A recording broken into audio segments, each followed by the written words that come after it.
ax plus by plus c is equal to 0 where a, b, c are real numbers is called a linear equation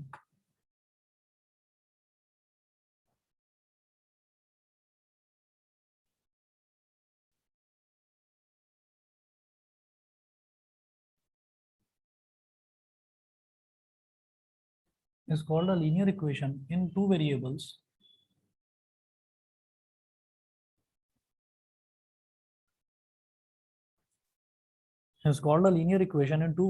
x and y if two variables x and y if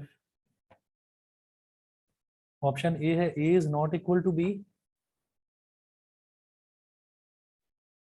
a is not equal to b, option B है a square is equal to b square,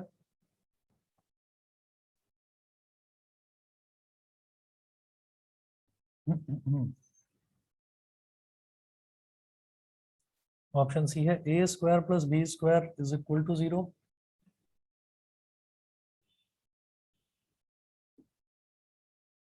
और option D है a square plus b square is not equal to 0।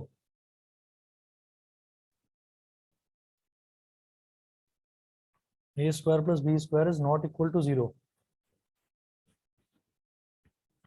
अब आप ये देखिएगा कि a square plus b square ये 0 के बराबर कब होगा।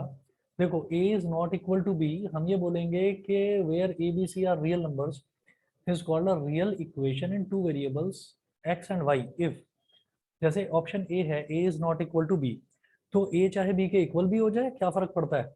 अगर a b के इक्वल भी हो जाए, मान लो 2x प्लस 2y हो जाता है, तो भी तो मैं बोलूंगा तो भी वो लीनियर इक्वेशन हो सकती है। तो ये कोई जरूरी कंडीशन नहीं है कि a b के इक्वल ना हो, ठीक है। तो ऑप्शन ए तो नहीं होगा। ऑप्शन बी है A square is equal to B square, ये कोई जरूरी है क्या कि a का स्क्वायर और b का स्क्वायर इक्वल ही होना चाहिए, ये भी कोई जरूरी नहीं है। A square plus B square is equal to 0, ये भी गलत है। रीजन क्या है कि ए स्क्वायर और बी स्क्वायर अगर 0 के बराबर हो गया, हम ये कहेंगे इसमें कि A square plus B square is equal to 0 is only possible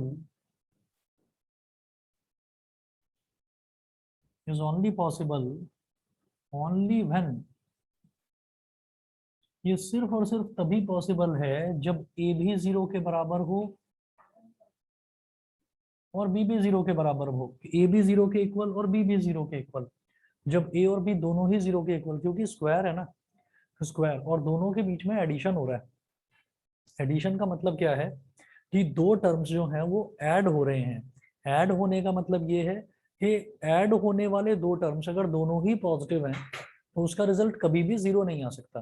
अगर मान लीजिए एक टर्म तो हमारे पास है 4 और एक टर्म है हमारे पास 9, ठीक है, तो उनका जो एडिशन है वो कभी भी 0 नहीं आ सकता। हाँ, एक टर्म का नेगेटिव होना बहुत जरूरी है। जब हम बोलते हैं कि दो टर्म्स ऐड हो रही हैं तो उनमें से एक टर्म का नेगेटिव होना जरूरी है, तभी उनका एडिशन 0 के बराबर आएगा। तो ये 0 के बराबर नहीं आ सकता, और ये 0 के बराबर केवल और केवल तभी आ सकता है जब a भी 0 हो और b भी 0 हो। ऐसा मैं क्यों कह रहा हूँ, बिकॉज a स्क्वायर, स्क्वायर जो है it is always positive. B square किसी भी नंबर का स्क्वायर है तो वो नंबर का स्क्वायर हमेशा पॉजिटिव होता है, नेगेटिव नहीं हो सकता। तो हम ये कहेंगे because a square and b square is always positive. a का स्क्वायर और b का स्क्वायर दोनों ही पॉजिटिव हो सकते हैं, और positive term plus positive term वो 0 के बराबर सिर्फ और सिर्फ तब हो सकती है जब a भी 0 हो और b भी 0 हो। तो आप ये देखिए, a भी 0 कर दिया अगर मान लो हमने, और b भी 0 कर दिया, a और 0 दो, a और b अगर दोनों ही 0 कर दिए तो भाई a किस में मल्टीप्लाई हो रहा है, x में, तो ये x वाली टर्म खत्म हो गई, 0 हो गई। b किस में मल्टीप्लाई हो रहा है, y में, तो y वाली टर्म खत्म होकर 0 हो गई। तो फिर कहाँ बचे वेरिएबल, वेरिएबल ही गायब हो गए। तो linear equation in two variable तो वो रही ही नहीं। इसका मतलब ये है A square plus B square can not be equal to 0। A square और बी स्क्वायर कभी 0 के बराबर इन दोनों का एडिशन हो नहीं सकता। तो ऑप्शन नंबर डी बिल्कुल ठीक है यहाँ पर। समझ गए, ऑनलाइन वाले बच्चे बताएं, क्लियर है। Yes sir. Yes sir. ठीक है, चलिए जी अगला देखते हैं फिर।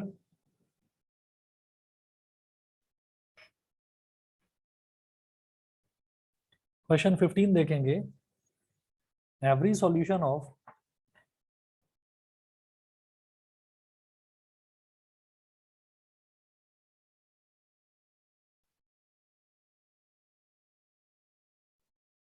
every solution of ax plus by plus c is equal to 0,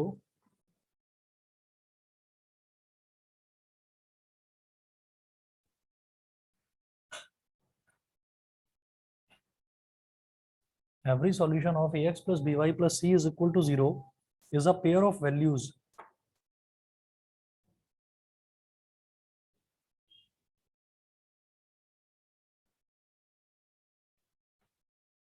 is a pair of values। Option A है 1 for a and other for B.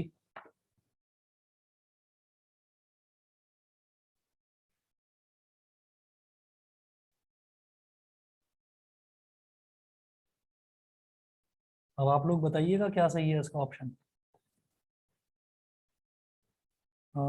Option B है 1 for a and other for c.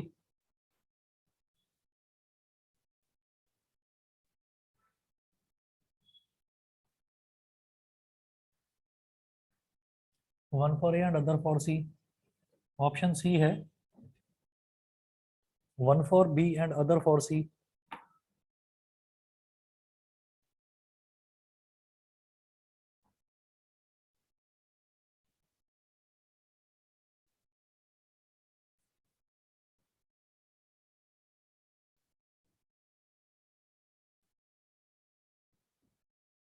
Option D है 1 for x and other for Y.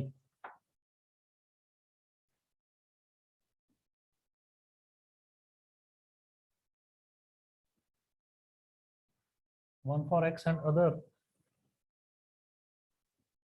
For Y.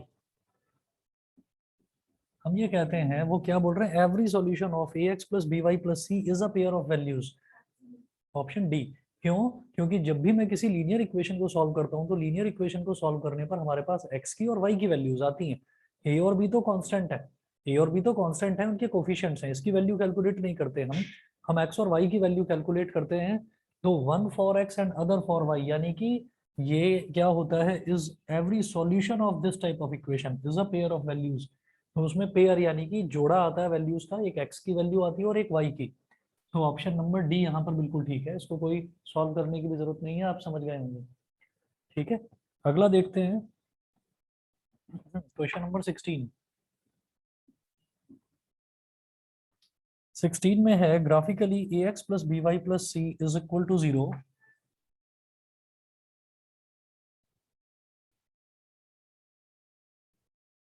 Graphically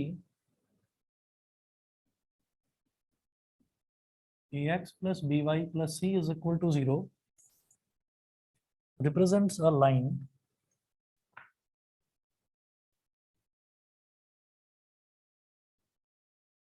graphically ax plus by plus c is equal to 0 represents a line full stop। every solution of the equation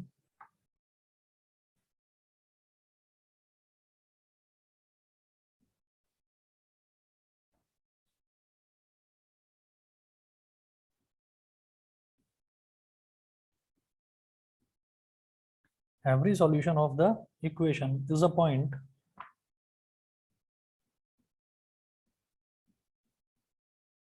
is a point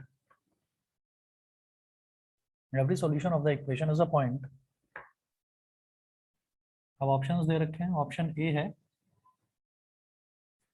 on the line representing it.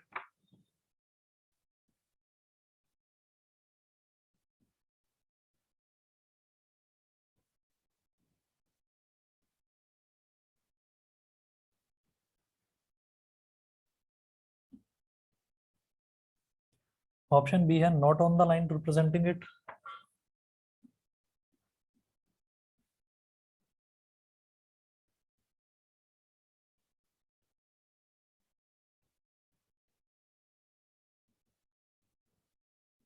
not on the line representing it. Option C है on the x-axis.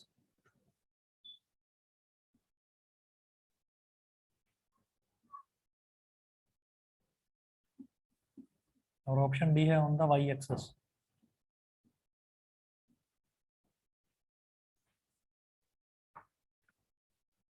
Graphically ax plus by plus c is equal to 0 represents a line. ये तो बिल्कुल ठीक बोल रहे हैं वो कि जब भी हम इसको लीनियर इक्वेशन बोलते हैं तो इसको लीनियर इक्वेशन बोला ही इस वजह से जाता है क्योंकि अगर इसको ग्राफ पर प्लॉट करा जाए तो एक स्ट्रेट लाइन बन जाती है.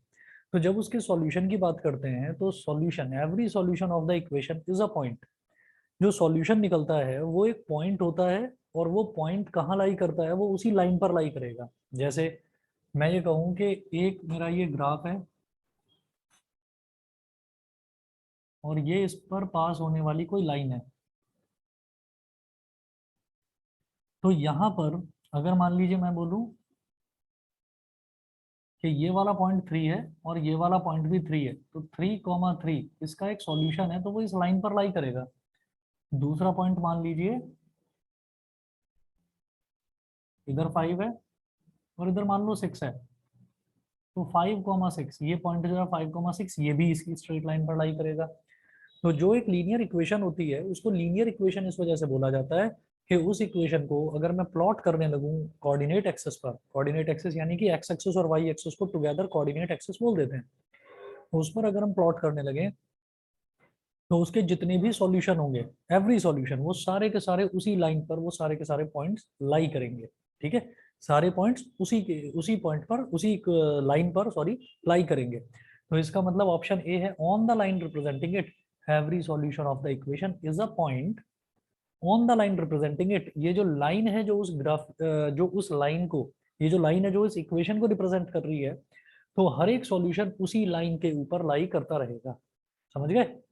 बताइए जी, ऑनलाइन वालों को क्लियर है? समझ रहे हैं? Aditya, Akshay, yes sir. कृतिका, विदिशा, बताइए. Yes sir. ठीक है जी, तो ऑप्शन ए है, इसका भी सॉल्यूशन नहीं है, बस ये ध्यान रखना है आपको. क्वेश्चन नंबर 17 देखिए. Every point on the line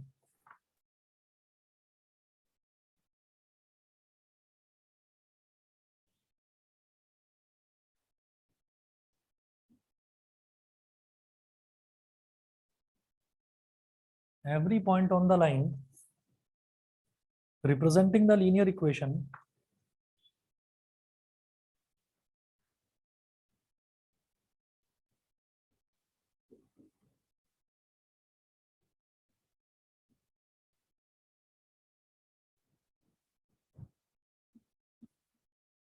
every point on the line representing the linear equation in two variables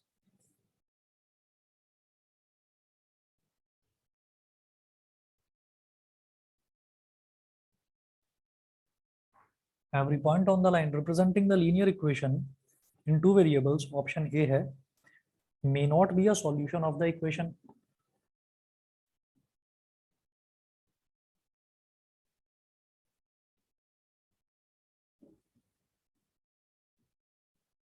May not be the solution of the equation.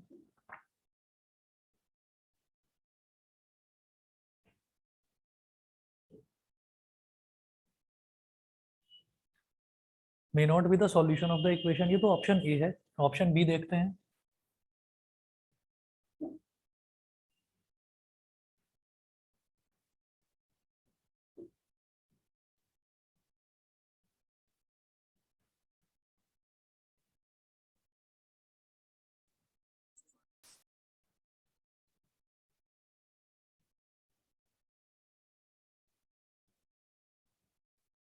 Option B is a solution of the equation.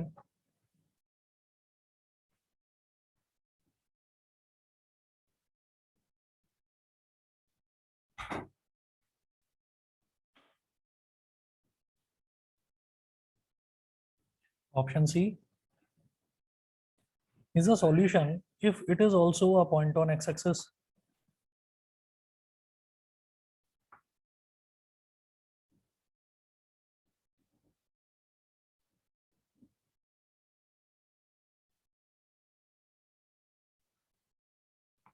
is a solution if it is also a point, if it is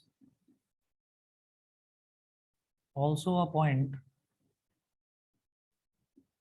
on x-axis. Option D is a solution of the equation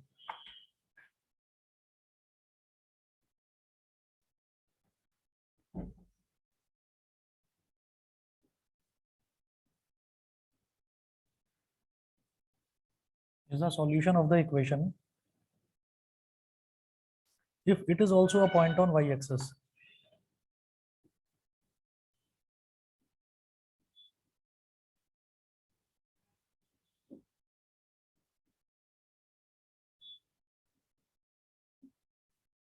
If it is also a point on y-axis.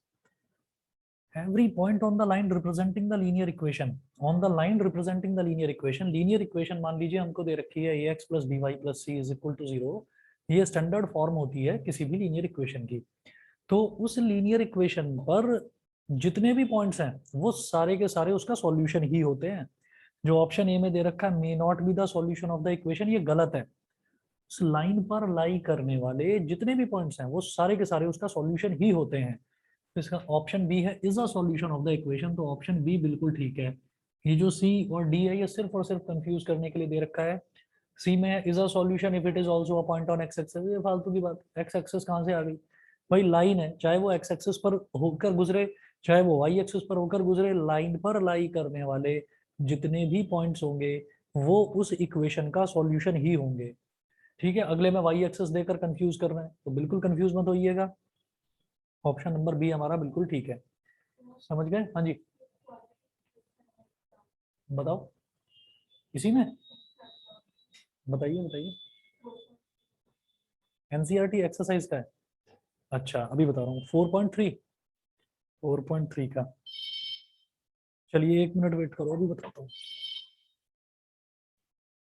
1 minute wait करिएगा बेटा online वाले बच्चे.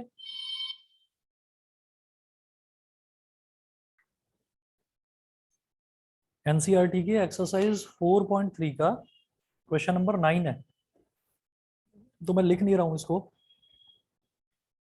NCERT की exercise 4.3 का question number 9 है, quadratic equation वाला. इसमें है 2 water taps together can fill a tank in 9:3/8 hours. The tap of larger diameter takes 10 hours less than the smaller one to fill the tank separately. Find the time in which each tap can separately fill the tank. ठीक है, तो हम ये मान लेते हैं उन्होंने पूछा है कि आपको वो टाइम बताना है जिस टाइम में दोनों अलग अलग टैप्स हैं. एक का डायमीटर बड़ा है मतलब एक तो बड़ा टैप है, एक का डायमीटर छोटा है मतलब वो दूसरा छोटा टैप है. तो वो पूछ रहे हैं कि सेपरेटली दोनों को अलग अलग पूरा का पूरा टैंक भरने में दोनों टैप्स को अलग अलग कितना टाइम लगेगा, वो ये पूछ रहे हैं. तो आप ये देखिएगा एक्सरसाइज 4.3 ऑफ एनसीईआरटी.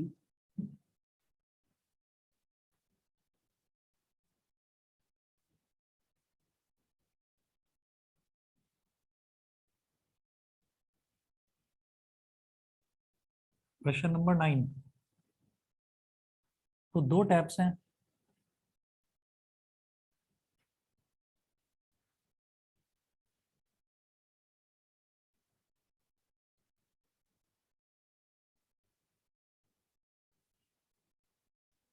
और मान लीजिए कि ये एक बड़ा टैंक है.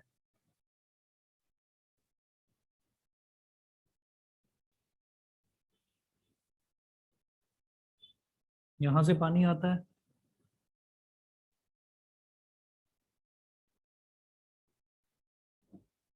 तो ये स्मॉलर टैप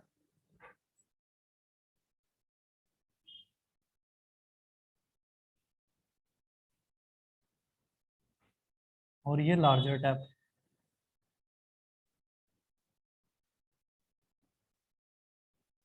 छोटा टैप और बड़ा टैप. ठीक है, अब इसमें पानी भरना शुरू होता है इस तरीके से. तो हम क्या कहते हैं कि टैंक कितना है? टैंक तो एक ही है. टैंक तो एक ही है. तो उन्होंने पूछा है कि आप सेपरेटली बताइए कि स्मॉलर टैप कितना टाइम लेता है और लार्जर टैप कितना लेता है. तो क्वाड्रेटिक इक्वेशन हो या पेयर ऑफ लीनियर इक्वेशन हो, मेरे से जो चीज पूछी जाती है मैं तो उसी को एक्स और वाई मान लेता हूँ। तो let the time taken by, ये फंडा हम याद रखेंगे इसमें, हमसे जो चीज पूछी जाएगी हम उसी को एक्स और वाई मान लेंगे। तो let the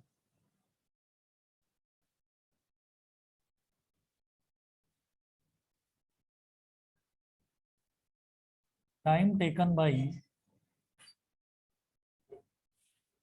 smaller tap be x hours, let the time taken by smaller tap be x hours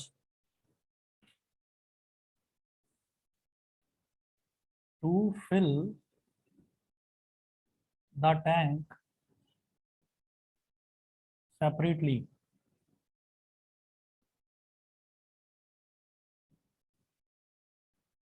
तो आप ये देखिएगा कि x आवर्स में ये जो स्मॉलर टैप है वो x आवर्स में एक टैंक भर देता है, एक टैंक।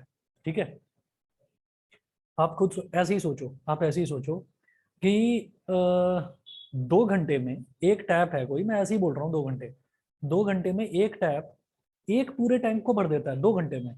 ठीक है, तो 1 घंटे में कितने को भरेगा, 1/2, यानी कि हाफ पोर्शन भर देगा उसका। इसी तरीके से यहाँ पर वो बोल रहे हैं कि एक्स आवर्स में वो एक टैंक को भर देता है, तो हम ये कहेंगे in 1 hour smaller tap, in 1 hour smaller tap fills 1/x portion, 1/x portion of the tank. ठीक है, कि 1 घंटे में वो इतना पोर्शन भर देगा, 1/x पोर्शन। समझ रहे हैं? अच्छा, तो ये यूनिटरी मेथड है कि हमने 1 घंटे के लिए निकाल दिया। अब इसी तरीके से हम ये कहेंगे कि let the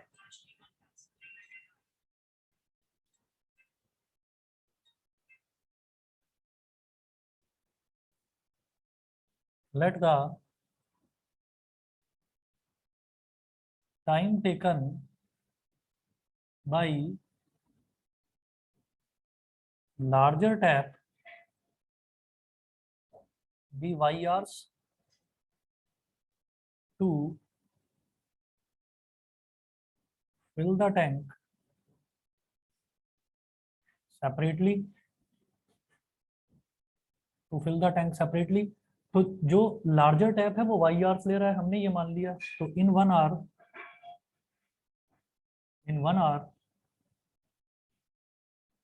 larger tap fills 1/y portion of the tank, 1/y portion of the tank।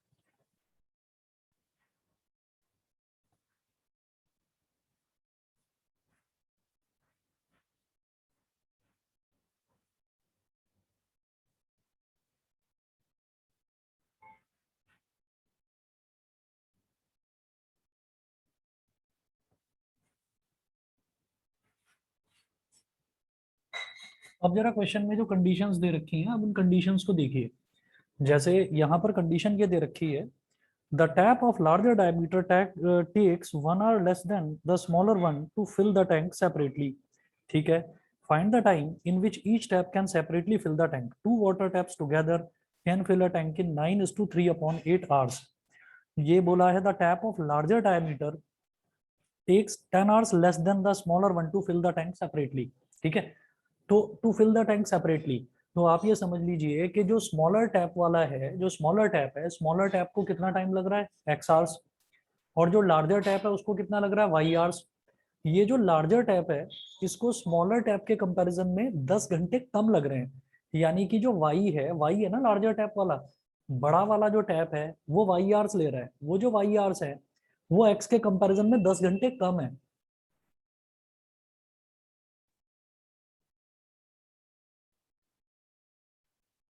तो x is equal to y plus 10 हो गया, x is equal to y plus 10। हमने क्या करा, हमने y है जो बड़ा टैप है, तो बड़ा टैप कम टाइम ले रहा है, कम टाइम, कितना कम, 10 घंटे कम। तो अगर उसमें मैं 10 आवर्स ऐड कर दूंगा तो वो x के बराबर हो जाएगा। ठीक है, यहां से y को इधर ले आओ। अ, या एक काम करिए, ऐसे ही रहने दो, x is equal to y plus 10, इसको इक्वेशन नंबर 1 बोल दीजिए। फिर उन्होंने ये बोला, हाँ क्वाड्रेटिक इक्वेशन है, कोई बात नहीं। तो x is equal to y plus 10 हमने बोल दिया, इक्वेशन नंबर 1। उसके बाद ये बोल रहे हैं two water taps together can fill a tank in 9:3/8 hours. तो जो दोनों के दोनों वाटर टैप्स हैं वो 9:3/8 आवर्स के लिए दोनों के दोनों चालू रहे, दोनों को ऑन करके रखा।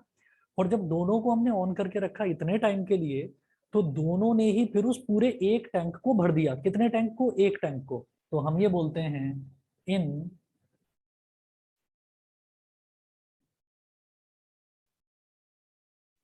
9:3/8 आवर्स, इसको क्या बोलेंगे, 9 8 72, 72 प्लस 3 हो जाएगा 75/8, यानी कि 75/8 hours. In 9:3/8 hours both the taps together fill the tank, together fill the tank। तो 75/8 आवर्स के लिए दोनों के दोनों टैप्स जो है वो ऑन रहे। ठीक है, तो हम ये कहेंगे कि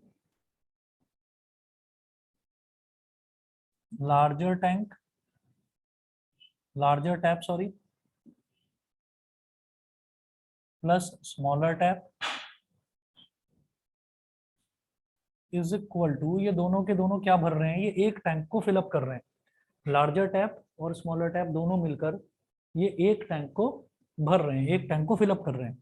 तो लार्जर टैप कितनी देर के लिए चालू रहा? 75/8 आवर्स के लिए। ठीक है, वो एक घंटे में कितना भरता है? लार्जर टैप एक घंटे में भरता है 1/y portion of the tank. तो 75/8 आवर्स में कितना भरेगा? 75/8 इंटू 1/y, समझ गए?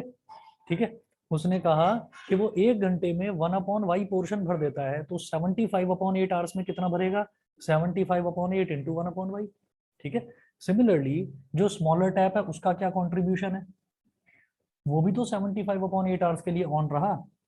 तो एक घंटे में वो भर देता है 1/x पोर्शन। तो 75/8 आवर्स में कितना भरेगा? 75/8 into 1/x portion is equal to क्या? 1। 1 का मतलब क्या है कि अब वो टोटल एक टैंक भर रहे हैं। ठीक है, तो इतना पोर्शन उसने भर दिया। सोचो कि आधा मैंने भर दिया, आधा किसी और ने भर दिया, तो आधा प्लस आधा, हाफ प्लस हाफ, 1 के बराबर। या सोचो 1/3 मैंने भर दिया, 2/3 तुमने भर दिया, तो 1/3 प्लस 2/3 किसके बराबर हो गया? 3/3, यानी कि 1 के बराबर। तो भर तो हम एक टैंक रहे हैं ना, तो वो इज इक्वल टू 1 हो गया। अब अब आप ये देखिएगा कि यहां पर मैंने कहा इधर भी 75/8 है, इधर भी 75/8, कॉमन ले लो। तो 75/8 को मैंने कॉमन ले लिया। अब आप ये देखिए ब्रैकेट में क्या है, 1/y प्लस 1/x, x क्या है? y प्लस 10, तो 1/y प्लस 10 ये हो गया, और इज इक्वल टू 1। अब ये जो 75/8 है ये उधर चला जाएगा, तो 8 यहाँ डिनोमिनेटर में, उधर जाकर न्यूमरेटर में, 75 यहाँ न्यूमरेटर में, उधर जाकर डिनोमिनेटर में। तो 1/y plus 1/y plus 10 is equal to 8/75, is equal to 8/75।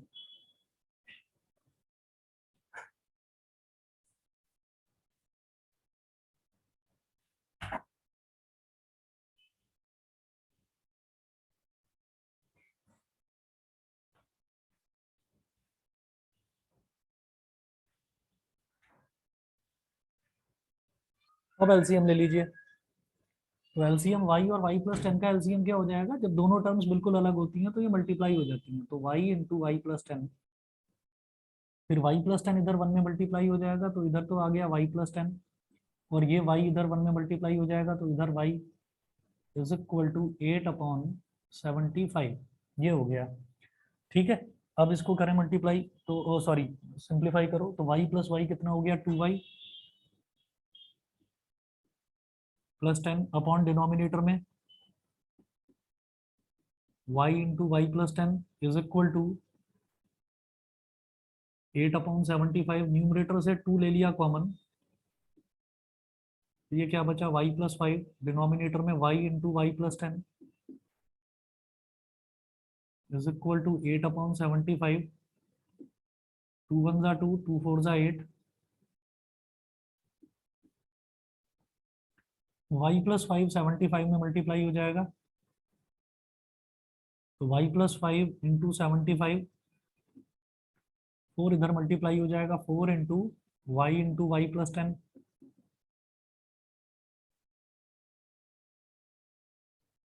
अब ये हो गया 75y प्लस 75 5 जा 5 5 जा 25, 2 कैरी 5 7 जा 35 और 2 37 375। 4 इंटू वाई प्लस 10 क्या हो गया y square plus 10y 75y प्लस 375 is equal to 4y square plus 40y। ठीक है, अब सब कुछ राइट हैंड साइड ले जाओ, तो 0 is equal to 4y square plus 40y minus 75y minus 375, तो क्या हो गया 4y स्क्वायर 40 माइनस 75 कितना हो जाएगा minus 35y minus 375 is equal to 0। तो क्या बन गई क्वाड्रेटिक इक्वेशन बन गई। क्वाड्रेटिक इक्वेशन बन गई। अब आप ये देखिएगा कि ऐसे में हम क्या करते हैं कि जैसे ये स्क्वायर वाला टर्म है और ये इसका कोफिशिएंट है, तो ये कोफिशिएंट कांस्टेंट टर्म में मल्टीप्लाई हो जाएगा, तो 375 इंटू 4 कितना हो जाएगा 375 मल्टीप्लाइड बाई 4, 4 5 जा 22 कैरी 4 7 जा 28 और 2 33 कैरी 4 3 जा 12 और 3 15, ये हो गया 1500। तो 4y स्क्वायर, अब 35 का कुछ इस तरीके से हमको करना है कि वो उसका एडिशन या सब्ट्रैक्शन तो माइनस 35 के बराबर आ जाए और मल्टीप्लीकेशन आ जाए 1500 के बराबर। तो क्या करा जा सकता है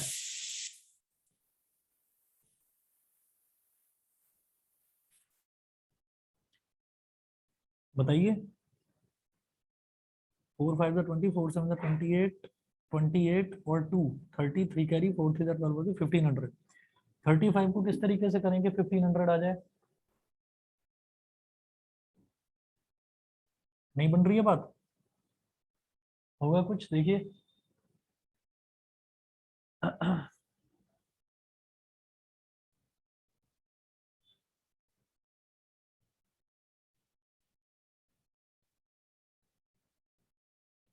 अरे 1500 के प्राइम फैक्टराइजेशन कर लो।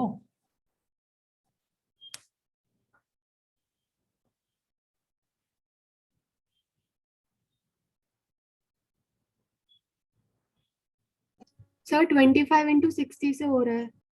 कितना 25 इंटू 60 25 इंटू 16 60 25 इंटू 60। अच्छा,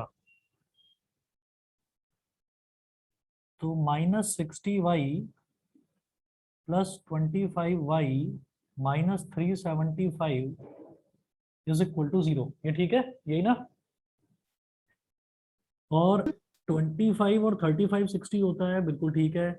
अच्छा 25 0 से 0, 25 6 150, हाँ बिल्कुल सही है। तो इसमें से क्या कॉमन लिया जा सकता है 4y कॉमन ले लिया, तो यहाँ बचेगा y माइनस इधर कितना बचेगा 15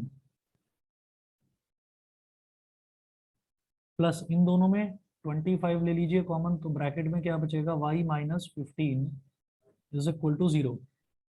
तो यहाँ से आ गया 4y plus 25 into y minus 15 is equal to 0। तो y की वैल्यू तो हो गई 15, 15 क्या 15 आवर्स, y की वैल्यू हो गई 15 आवर्स। इसका मतलब क्या है कि जो बड़े वाला टैप है, जो लार्जर टैप है, लार्जर टैप को अकेले पूरा का पूरा टैंक भरने में 15 घंटे का टाइम लग रहा है। ठीक है, ये टाइम स्मॉलर टैप से 10 घंटे कम है, उन्होंने पहले ही बोला था कि लार्जर टैप को 10 घंटे कम टाइम लगता है, तो स्मॉलर टैप को कितना लगेगा? x is equal to y plus 10 है ही वैसे ही, x is equal to y plus 10, तो x कितना हो जाएगा? 25।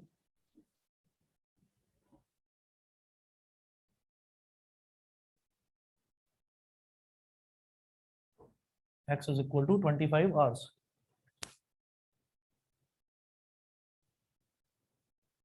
बताइए जी, क्लियर है? चलिए बाकी फिर कल देखते हैं। कल आपका नॉर्मल वही 8 से 9 का टाइम रहेगा, और कल और परसों 2 दिन और क्लास होगी, फिर उसके बाद दिवाली की छुट्टी रखूंगा मैं। फिर कल और परसों के बाद फिर सीधा मंडे को होगी क्लास। ठीक है।